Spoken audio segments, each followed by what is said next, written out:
It is the land of Abraham, Isaac, and Jacob, the birthplace of Jesus. From Genesis to Revelation, Israel is the centerpiece of God's story, a saga that continues to unfold in our daily news. But behind the headlines are the people caught in the crosshairs of some really complex issues. It can be hard to see clearly from the outside, so let's explore my homeland from within.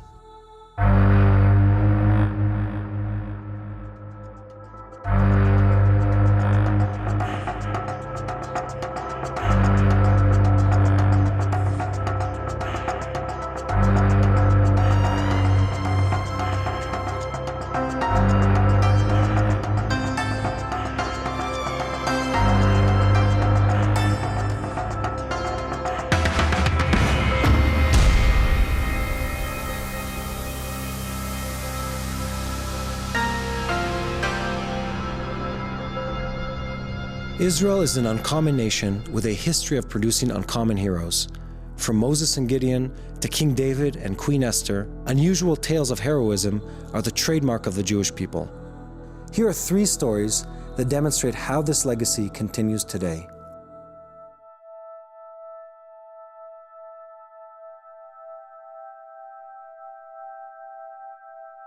My first encounter with the army drafting process, they told me you went to a psychologist back in grade 7, and she said you may have autism. I didn't know about that. I considered not telling the army that I'm on the autistic spectrum because it would have closed a lot of different jobs that seemed very interesting to me and I thought would fit me. A military psychologist told me that I will only be allowed to do very specific jobs, like filing things, or be exempted. That was harsh. Complete exemption from the army, or do something really insignificant and really boring. My mother saw an article about Roim Rachok, seeing far.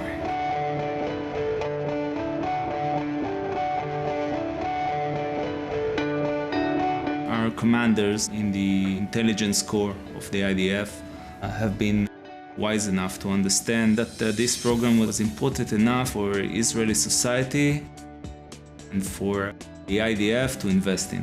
It's proven even to yield more intelligence, so it's a win-win situation. Everybody won. Every kind of person in the team, in Roim Rachok, think different, and I need to try to know how they think. They don't really go through basic training because they're volunteers. They have to go through some kind of basic introduction to military and military discipline and test missions that they have to complete to experience the kind of missions they'll be required to do when they get to the units.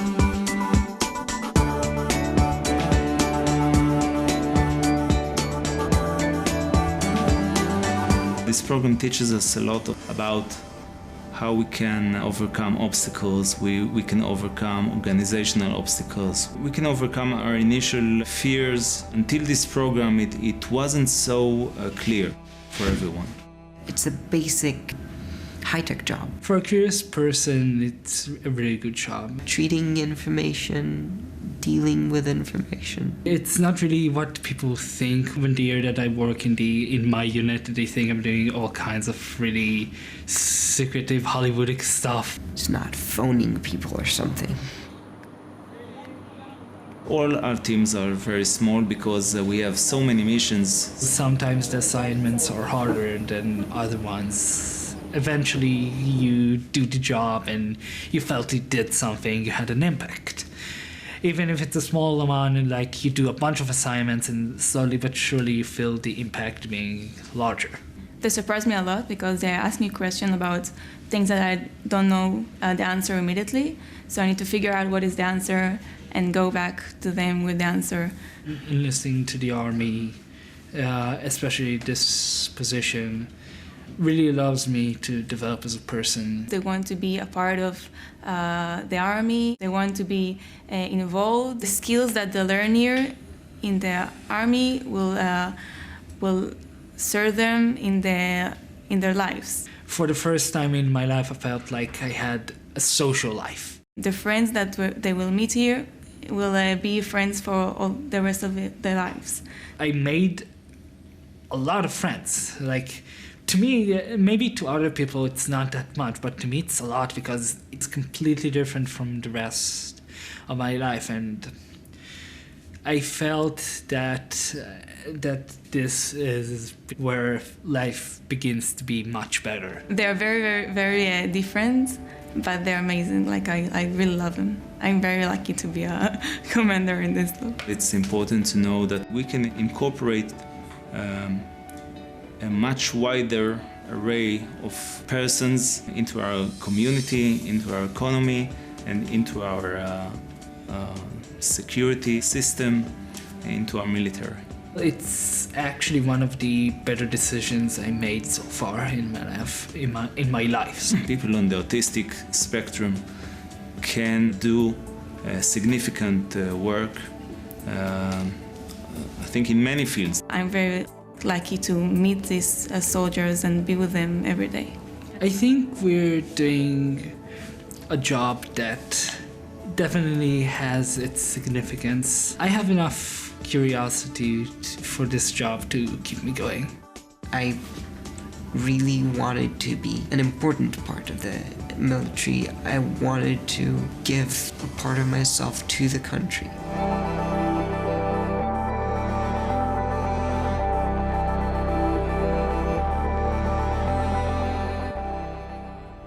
Heroes come on a broad spectrum. But what makes a hero? Courage, vision, virtue, a special skill? Myths and lore tell us that heroes are superhuman, that they come from the divine. But really, don't we all? Hasn't God given each of us something to give? My goal in life as a doctor, as a physician, is to relieve pain. And I realized that it doesn't take an MD to do it.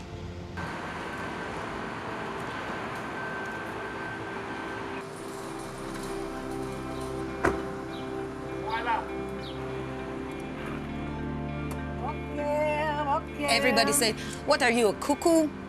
If we didn't believe in it with all our heart, we wouldn't do crazy things. להתפרנס, כאילו, זה לא משהו, זה התנדבות. כאילו, היי, צביקה! תכיר, זה... It's Tzvika Daches. He's a superior worker at the electric company, and he's a medical clown. He's my student also. I'm very afraid of hospitals. I can't see even a needle. I can't see blood. But when I'm simply, hi, Ilan! He is a doctor, and I taught him a medical clown. He was one of my students. I didn't put my makeup on. Okay, never mind. You look serious. It's good. You are a doctor. In psychiatry, we don't get fancy equipment. We don't get lots of lab tests. All we have is our communicating skills. And once you can use those skills and be empathic to the patient and use a sense of humor, you will get a new way to touch your patient, and then you can get much more compliance to the medical process and to the process of healing. A few years back, I asked Limor to help me in a medical clowning course for medical students. It's about 20 students 25, who came to learn to be medical clowns in order to become better doctors. I don't dress as a clown, but being a clown is more than the dress and the makeup. It's looking at the illness in a different way. The drama of the illness, the tension of the illness, and understanding it from a different angle. That enables you to communicate better with your patients. It's written here. A smiling doctor makes miracles. Ilan! Love you too, babe! הצלחה! Once you're in a hospital, you can't control anything. You can't control what you wear, you can't control what you eat, you can't control what your condition is. Everyone are talking above your head, and you can't control anything. The fact that I'm the only one that they can actually look at and say, oh, get out! They have a sense of control. You don't have to be funny when you're a medical clown. 5 minutes of distraction, when they can think about something else, imagine that they're somewhere else, and you did your job. Sesame. Open sesame. It gives you the opportunity to touch patients in a very unique way. Nurses, how do I feel? Sometimes patients in their most dreadful hours still have their sense of humor. And when you can touch this sense of humor, you get a very unique way, not to heal them, but to make them feel better. Everybody has a child inside. Remember her from 2 days before? כמה נכדות יש לך? מה נכדות? היא עכשיו בת מצווה. 9. When someone comes to you after what you did and tells you, listen, what you did now is unbelievable. Okay. Doctors or family did not succeed to put a smile on a patient, and you did it. It's unbelievable. To hear things like that make you feel like, I always say, like Jesus goes on the water. You know what I mean? תצלם גם בטלוויזיה. איזה יופי! תצלם. הנה, תראי איזה יופי, איך יצאת יפה. וואו. מה, לא יפה? ביי, שושנה. ביי, להתראות. Be well. יודעת לנהוג לבד? There are some cases that we are going to a room and the patient doesn't want us. We give him the first opportunity to see us, even a little bit. We knock the door, we put our face to the door, and then we see the reaction. If he is smiling or open his eyes, it's okay. It's the permission to come here. Turn his face the other side, so we feel that we are unwanted, maybe suffer, maybe is pain. So we go to the other. It's their territory, although it's only one bed. אוי, מה זה? יש לך אפילו חבר לשבת. It's a dog. As a doctor, today you don't get the chance to be paternalistic anymore. The patients want to hear your opinion, but they also judge your opinion. And whatever you say now, it's not a closed fact. In order to them not to go to Google and search for answers and maybe get hurt by searching the wrong answers, you have to find a very unique way to communicate with them. She always got the food in bed, and now she went to the dining room for the first time. לאן את הולכת? How are you? The impact on children and grown-ups is very different. Children usually get much more attention, but my heart hurts the most when I see this old person sitting in front of me, and I know that as a doctor can only give them some minutes of attention, and then suddenly there's another figure who comes into the healing process and talks to him for a longer time. It gives him the attention he needs and lacks. It's much easier to become a lonely person when you're an old person. Hey, מה נשמע? That is why it is so important for the clowns to go and work with older people. כתוב כאן be well. השם יצליח דרככם, ישמור לכם, ייתן לכם מזל בחיים. הרבה בריאות. וואי, איזה ברכה. כן. וישאיר לכולנו שבת שלום. אמן, ולא יהיו מלחמות, ויהיה שלום, ויבוא הגואל, יגאלנו במהרה ויאמן. אמן. וישאיר לנו שבת מבורך. תודה רבה. She blessed us, a Jewish blessing. חבל על זה. היי, מה קורה? מה שלומי? יש לי קדילק. זה קדילק? כן. אוקיי, וזה? מה? Children want me to perform. The dads want me to hear, to listen to their story, so they can take out all the bad feelings of them. Each illness has its story. Usually it's a very bad, very intense story. But when you have a clown in this story, when you tell about it years after, you still have a very bad story, but it has a clown inside. If your story of illness contains these little rainbows of laughter, I think it gives people hope.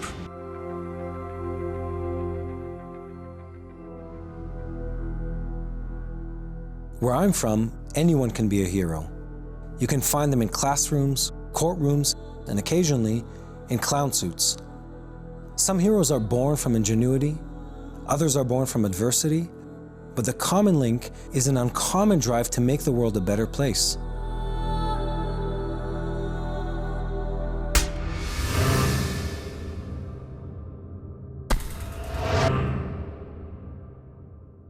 This is the first private case against the bank for financing terrorism. The Air Bank case has got 6,000 claimants. 500 of them are U.S. citizens. Of that, 300 of them were victims of attacks perpetrated by Hamas. The judge decided that first we're going to have a trial on the Hamas-only attacks, Americans only. There was 24 attacks that we believe were perpetrated by Hamas. We didn't have to prove to the jury that Air Bank was funding Hamas. We had to prove that Air Bank funded 24 separate attacks by Hamas, and then we had to prove that they did it knowingly or intentionally. And the jury was instructed on each one of these points that they had to give a decision on whether we proved all of that. Now, how do you prove that someone does something knowingly? I mean, intentionally is even harder, but how would you prove that they knew that by transferring money for a certain charity that this was going to pay the specific terrorist attack? Unless, of course, the head of the bank would say, oh yeah, I knew that the money was going to Hamas, which in fact they said the opposite. We had no idea that this was possibly going to do terrorism. We would never do something like that. That was their testimony. So we have to prove somehow that they must have known, they were turning a blind eye. It's very difficult.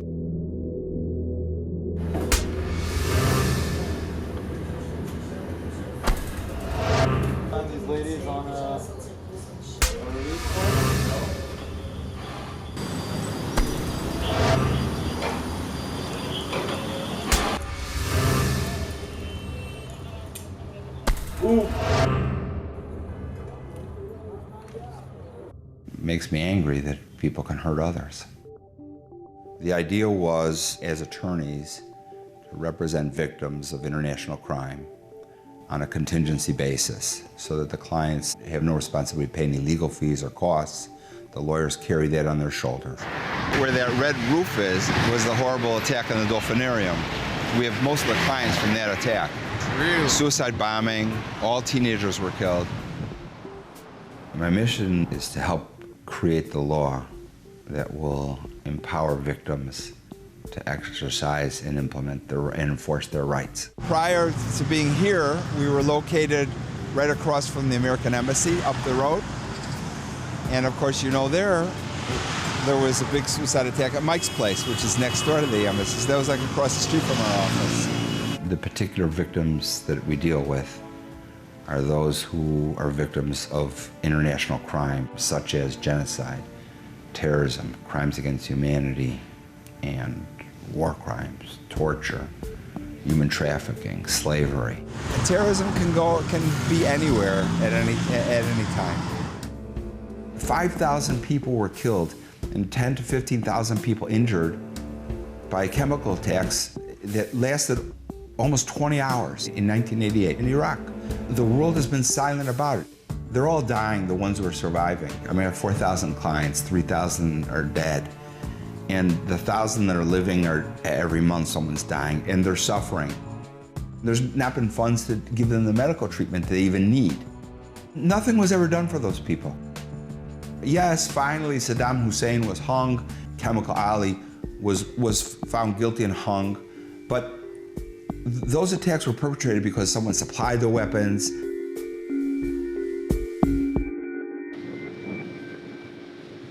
Chemical weapons were used by the Saddam regime for years. They're being used in Syria.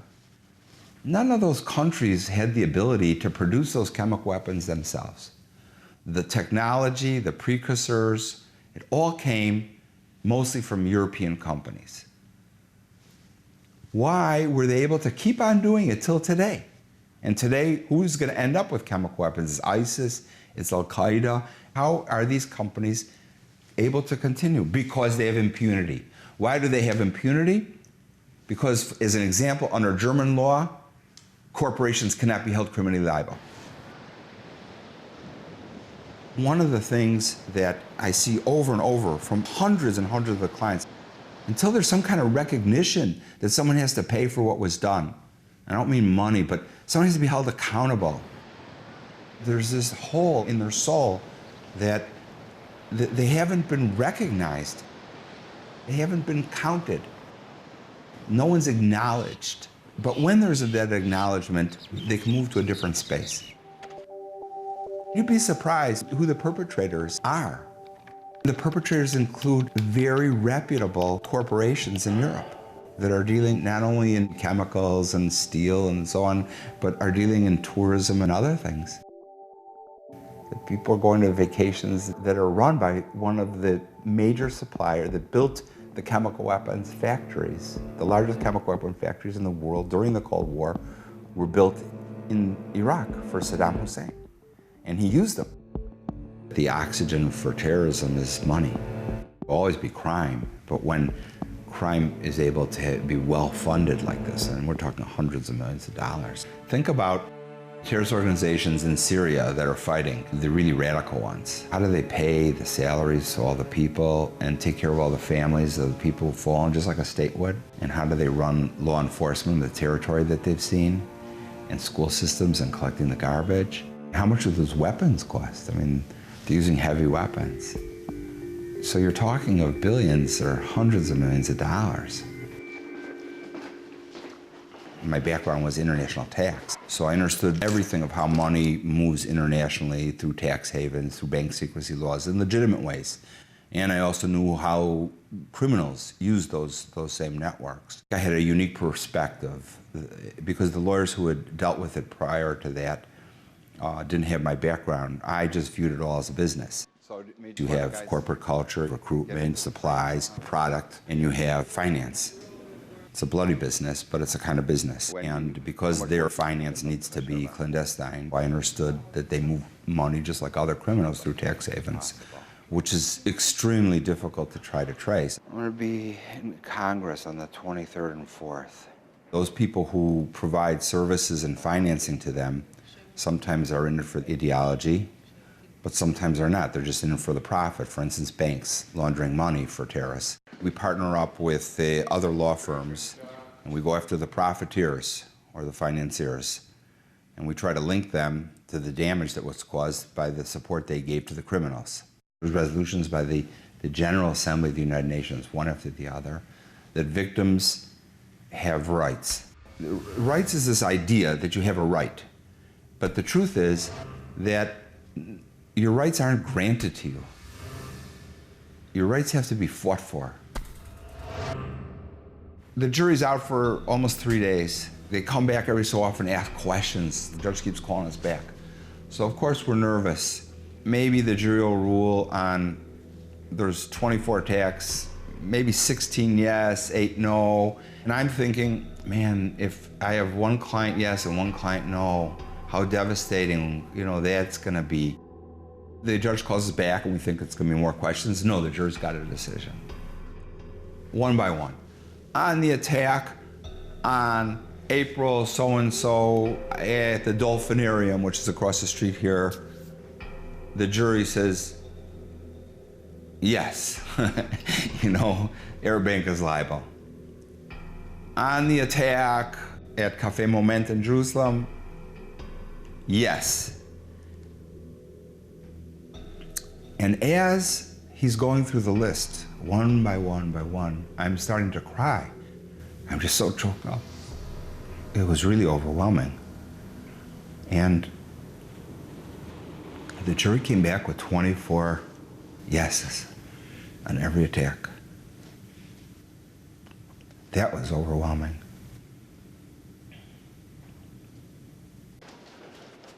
There's really no one else that does exactly the way I've set things up. And there's only a handful of lawyers in the world that are really doing the kind of things that we do in general.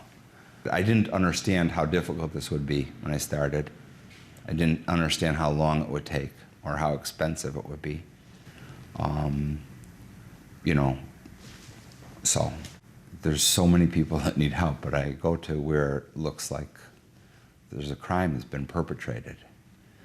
But there's many more crimes than I can possibly deal with. I think the fear and concern is that we may not succeed for them, that's all. I don't want to disappoint them. They've already been crushed. I've always had that kind of ornery personality to want to fight people. But that's not heroic. That's my job.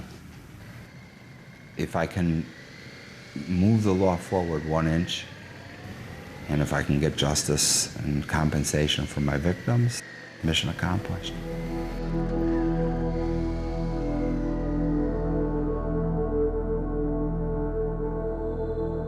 Throughout history, God has used the least likely people to accomplish heroic deeds. Even Jesus himself was not the hero or the Messiah that people expected. In Scripture, we see Gideon, a man so afraid of his God-given assignment, he had to be pried out of hiding. Esther, a young woman of a persecuted minority, defied the Persian Empire and rescued her people. Simon Peter denied Jesus, but later became the leader of the New Testament church. When God called, the heroes of history simply said, yes. So what about you? When God calls, how will you answer? Will you go where God tells you to go? I leave you with a psalm penned by King David, a blessing over the city, and indeed a prayer for Israel.